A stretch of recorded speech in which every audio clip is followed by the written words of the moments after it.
ការថ្វាយបង្គំនាគក្នុងប្រទេសចិនមានប្រវត្តិសាស្ត្រដ៏យូរ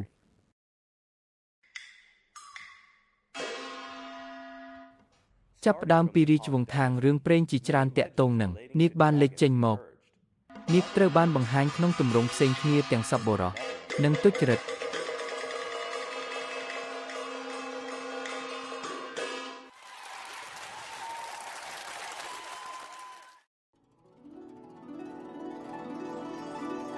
នៅជ្រលងភ្នំឆៅជាហ្គាវក្នុងខេត្តសេជួនប្រទេសចិនកន្លែងដ៏ស្រស់ស្អាតជាមួយនឹងបឹងច្បាស់លាស់ទឹកជ្រោះនិងចម្រុះពណ៌ភ្នំមានរឿងព្រេងអំពីនាគពីរ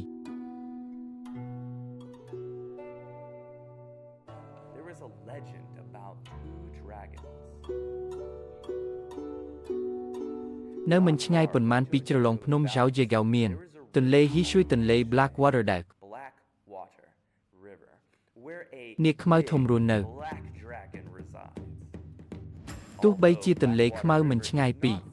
ជ្រលងភ្នំឆៅជាហ្គាវវាក្រីក្រណាស់ខាងធនធានហើយនាគខ្មៅដ៏ធំតែងតែឃ្លានដោយសារតែកង្វះអាហារគ្រប់គ្រាន់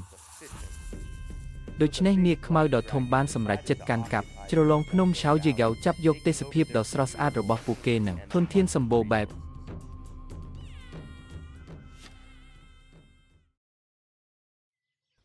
ការយាមជ្រលងភ្នំឆៅជាហ្គាវមានចិត្តសប្បុរសនាគពណ៌ស្ទូចនាគពណ៌ស្ទូចបានរស់នៅក្នុងភាពសុខដុមជាមួយរុក្ខជាតិនិងសត្វនៃជ្រលងភ្នំជូជីហ្គោបង្កើតទេសភាពដ៏ស្រស់ស្អាត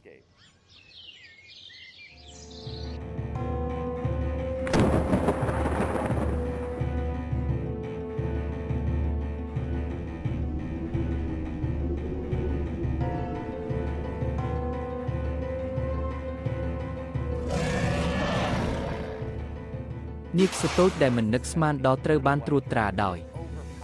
នាគខ្មៅដ៏ខ្លាំងពូកែហើយត្រូវបានបង្ខំឲ្យធ្វើចាក់ចេញ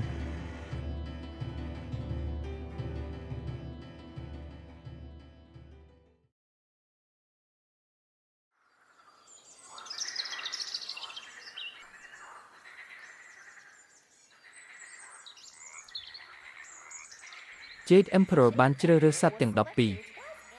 ធ្វើជាសញ្ញាអាសនៈ Zodiac 12អ្នកដំបូងនៅក្នុងការប្រណាំង Zodiac នឹងកំណត់ជាសញ្ញារាសីចក្រអ្នកទី1ក៏នឹងទទួលបានកាដូពិសេសផងដែរអំណាចដ៏ទេវភាពប្រគល់ដោយអធិរាជ Jade អំណាចដ៏ទេវភាពពិសេសដែលផ្ដល់ដោយ Jade អធិរាជ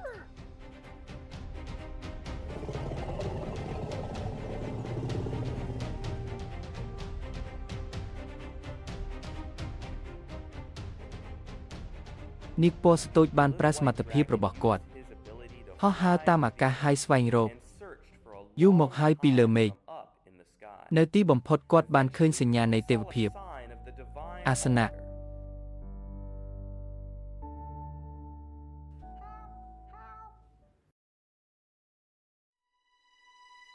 ចកពណ៌ប្រភេទហៀបនឹងចាប់ញ៉ាំទុនសាយពណ៌ស្ទូចមួយ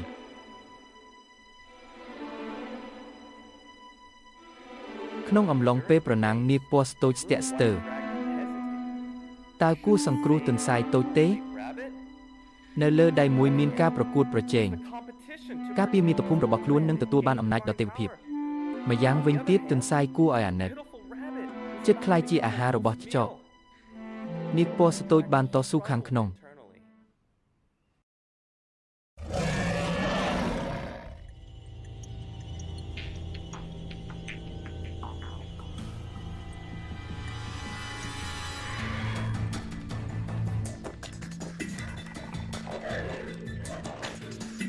ដោយមិននឹកស្មានដល់ឆ្កែចកពណ៌ប្រភេទបានបង្ហាញឲ្យឃើញថាគូប្រជែងដ៏ខ្លាំងហើយនាគស្ទូចបានចំណាយ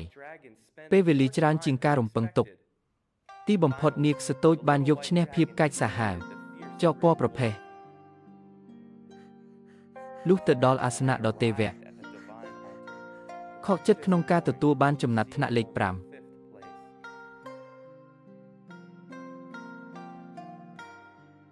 យោងតាមច្បាប់នៃការប្រកួតមិនត្រូវបានផ្ដល់ឲ្យនៅអំណាចដ៏ទេវភាពបន្ទាប់ពីផ្ដល់ឋាននរស័ក្តិដល់សត្វនីមួយ Jade Emperor បានចាក់ចេញប៉ុន្តែបានបន្សល់ទុកនៅពណ៌ស្ទូចនាគជាមួយសារមួយ វាត្រូវបានណែនាំថាកំចាត់នាគខ្មៅតែមួយគត់ជាមួយនឹងអំណាចរបស់ខ្លួនគឺពិបាកពេកប៉ុន្តែដោយការប្រមូលផ្ដុំអំណាចនៃសត្វមានជីវិតទាំងអស់ហើយផ្ដោតលើខ្លួនវាអាចទទួលបានអំណាចដើម្បីកំចាត់នាគខ្មៅទោះយ៉ាងណាក៏ដោយជាមួយនឹងការខ្ចីប្រាក់មកការសងត្រឡប់វិញនាគពណ៌ស្ទូចត្រូវសម្រេចចិត្តខ្លួនវាផ្ទាល់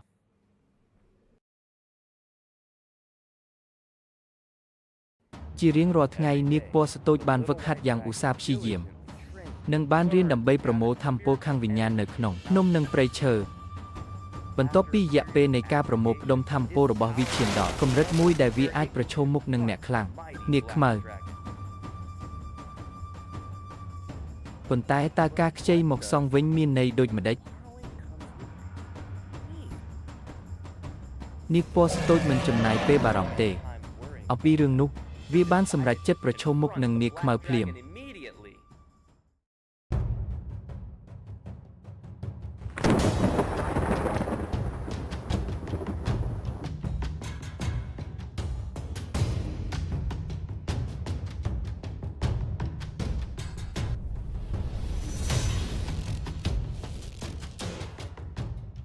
ហាទោះបីជាអ្នកទទួលបានអំណាចដើម្បីគូប្រជែងពីរបីថ្ងៃទៀតអ្នកនៅតែខ្ញុំមិនអាចយកឈ្នះខ្ញុំបានទេពេលនោះនាគស្ទូចក៏នឹកឃើញពាក្យចុងក្រោយរបស់ Jade Emperor ជាមួយនឹងការខ្ចីប្រាក់មកសងវិញអូជាមួយការខ្ចីប្រាក់មកសងវិញនាគស្ទូចមានសត្វអេភៀន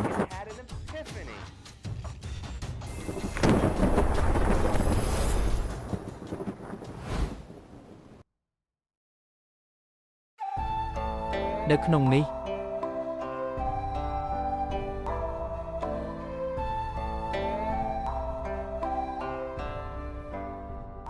ពិធីជ្រលងភ្នំឆៅយេយ៉ូទទួលបានភាពរឹងមាំឡើងវិញនិងទេសភាពកាន់តែស្រស់ស្អាតជារៀងរាល់ព្រឹកដូចជាអប់ធ្លាក់ចុះមកពីភ្នំវាហាក់ដូចជាតូចនាគពណ៌កំពុងសំកាំងលើជ្រលងភ្នំឆៅយេយ៉ូដោយស្ងាត់ស្ងៀមការពារពួកគេ